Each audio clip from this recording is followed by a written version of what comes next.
नमस्कार मित्रांनो, आपण अतिवृष्टी नुकसान भरपाई, त्याचप्रमाणे पीक विमा 25% अग्रिमाचा, त्याचप्रमाणे 2000 खरीपचा जो पेंडिंग राहिलेला पीक विमा आहे त्याच्या संबंधित व्हिडिओमध्ये सविस्तर अपडेट जाणून घेणार आहोत.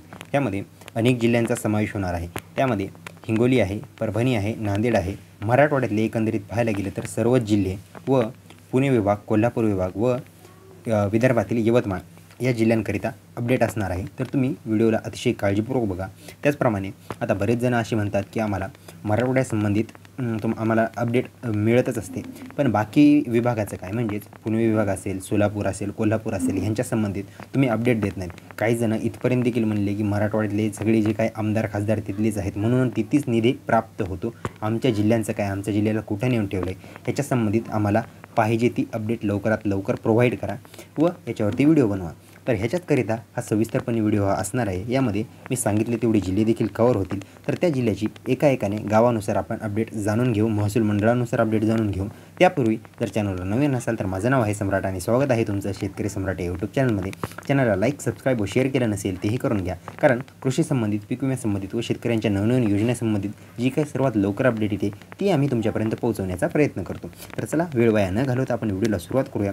व तुम्ही देखील डाव्या साईडला जो काही घंटा दिसतोय म्हणजेच बेल आयकन दिसते त्याला देखील दाबा, म्हणजे सर्वात फास्ट अपडेट तुमच्यापर्यंत पोहोचून जाईल. तर बघा, आता पाहायला गेलं तर पीक विमा व अतिवृष्टीची एक छोटीशी अपडेट. अतिवृष्टी ही हिंगोली जिल्ह्यापासून वाटपाला सुरुवात झालेली आहे. सुमारे 2 दिवस झाले वाटप हे सुरू झालेलं आहे. यामध्ये आता सर्वात महत्त्वाचा आणखी एक महत्त्वाचा मुद्दा घ्यायचा म्हणजे हिंगोलीमध्ये काही गावांना रक्कम ही अद्याप प्राप्त झाली नाही. तर त्यांचं असं म्हणणं आहे की बाबा आम्हाला रक्कम कशामुळे मिळाली नाही. तुमच्यासाठी एक टिप महत्त्वाची म्हणजे KYC KYC केलेली आहे का. ती जर केलेली असेल तर तुम्ही तुमची रक्कम चेक देखील करू शकता व KYC नसेल केलेली ती लवकरात लवकर करून घ्या, म्हणजेच लागलीच तुम्हाला रक्कम जमा व्हायला सुरुवात झालेलीच आहे. तर तुमच्या 1 ते 2 दिवसात खात्यावर हिंगोली जिल्ह्यामध्ये रक्कम प्राप्तही होऊ शकते.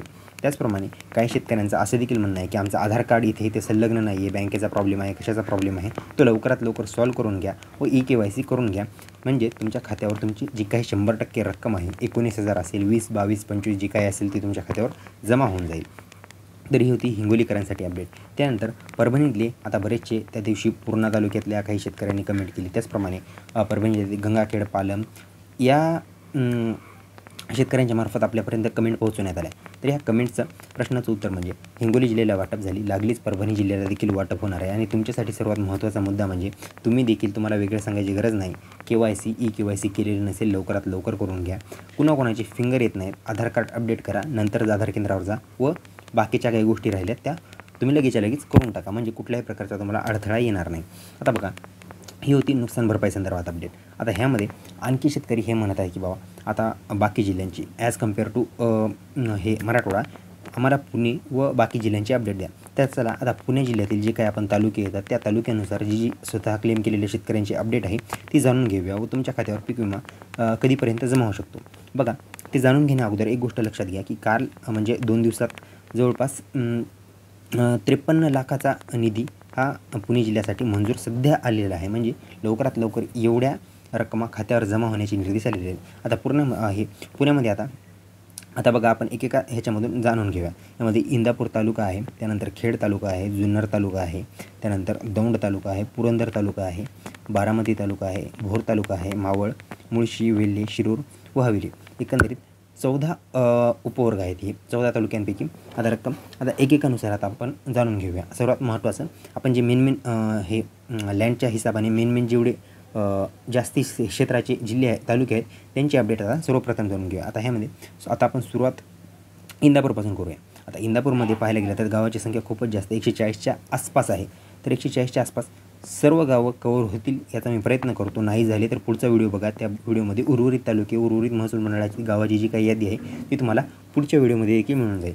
आता बघा, ह्यामध्ये इंदापूर तालुक्यात आपण जे काही गाव जाणून घेऊया. आता अंथुर्णे, त्यानंतर अकोले, इंदापूर, अवसरी आहे, त्यानंतर आजोटी आहे, उधाट आहे, ओझरे आहे, त्यानंतर कझाड आहे, कर्दनवाडी आहे, कळंब आहे इंदापूरमधलं, कळशी आहे, कळस आहे, कांदगाव आहे, कारेवाडी आहे, काळेवाडी आहे, कुंभारगाव आहे, कौठडी आहे, खोरोची आहे, गणेशवाडी आहे, त्यानंतर गागरगाव आहे, त्यानंतर गिरवी आहे, गोंदी आहे, गोखली आहे, गोतांडी आहे, गोसीवाडी आहे.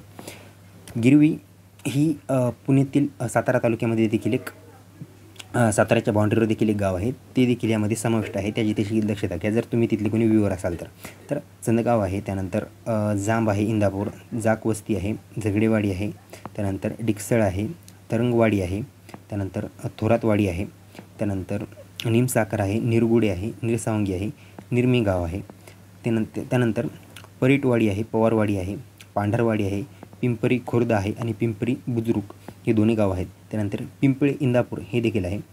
पिंपळे पिठेवाडी एक आहे, पितकेश्वर आहे, पिलेवाडी आहे, पोंदकुळवाडी आहे, पौंडवाडी आहे, पौंडवाडी झाल्यानंतर बांदेवाडी आहे, बांबडवाडी आहे, बाभुळगाव आहे, बाळपुडी आहे, बावडा आहे, बिजवाडी आहे. हे जे गावं सांगितले आता मी 2-3 हे इंदापूरमध्ये देखील आहे आणि दुसऱ्या जिल्ह्यांमध्ये देखील आहे. जर दुसऱ्या जिल्ह्यातले तुम्ही असाल तर समजण्यात गल्लत करू नका, थोडंफार कन्फ्युजन निर्माण होऊ शकते, त्यासाठी मी स्पेशली नावं घेऊन सांगतो आहे. त्यानंतर बेळेवाडी आहे, बोरी आहे. आता बघा बोरी परभणीमध्ये देखील एक आहे आणि इकडे देखील एक आहे. यासाठी तुम्हाला मी विशिष्ट जिल्ह्याचं नाव घेऊन वेगळंच सांगतो आहे, म्हणजे कन्फ्युजन तुम्हाला क्रिएट होणार नाही. त्यानंतर भरणेवाडी आहे, भवानीनगर आहे, भांडगाव आहे. आता भांडगाव बघा पाहायला गेलं तर हे भांडगाव पुणे जिल्ह्यातलंच आहे. आता एकाच प्रकारचे 2 भांडगाव देखील आहे, आपल्या एरियामध्ये देखील मराठवाड्यात देखील आहे आणि तिकडं पण आहे. त्यानंतर भिगवण स्टेशन आहे, त्यानंतर भोडानी आहे, मदनवाडी आहे, मरदवाडी आहे, माळेवाडी आहे, माळवाडी आहे.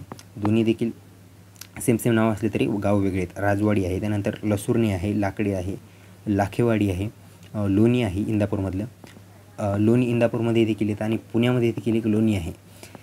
इथे खूप मोठं कन्फ्युजन होऊ शकतं. त्यानंतर व्हायाळी आहे, शहा आहे, शिंदेवाडी आहे, शिरसाडी आहे, शीतफाळगी आहे, शेळगाव आहे, सरडेवाडी आहे, सराफवाडी आहे, सांवसर आहे, सापकळवाडी आहे, सारडी आहे, त्यानंतर सुगाव आहे, सुरवाड आहे, हंगरवाडी आहे. बघा इंदापूर तालुक्यातले जवळपास एवढे गावं पात्र यादीमध्ये आहेत. यामध्ये जर तुम्ही असाल तर आनंदाची बाब आहे, कारण तुमच्या खात्यावर रक्कम ही जमा होऊ शकते. पुण्याची रक्कम कंपेअर केलं तर नांदेडसोबत तेवढी नाही आहे व शेतकरी संख्या देखील तेवढी जास्त प्रमाणात नाही आहे, पण गावाची संख्या एवढी आहे म्हणजे शेतकरी मुबलक प्रमाणात आहेत. पुणे, कोल्हापूर, सोलापूर या साईडचे शेतकरी मराठवाड्या एवढे काय म्हणता येईल ॲक्टिव्ह नाही आहेत किंवा त्यांचा निधी तेवढ्या प्रमाणात नाही आहे जेवढा मराठवाड्याला मिळणार आहे. तर बघा हे होते इंदापूर तालुक्यातले गावं. आता ह्यानंतर आपण जसं आता दौंड घेऊया. दौंड घेतल्यानंतर आपण बाकी पुरंदर तालुका घेऊया.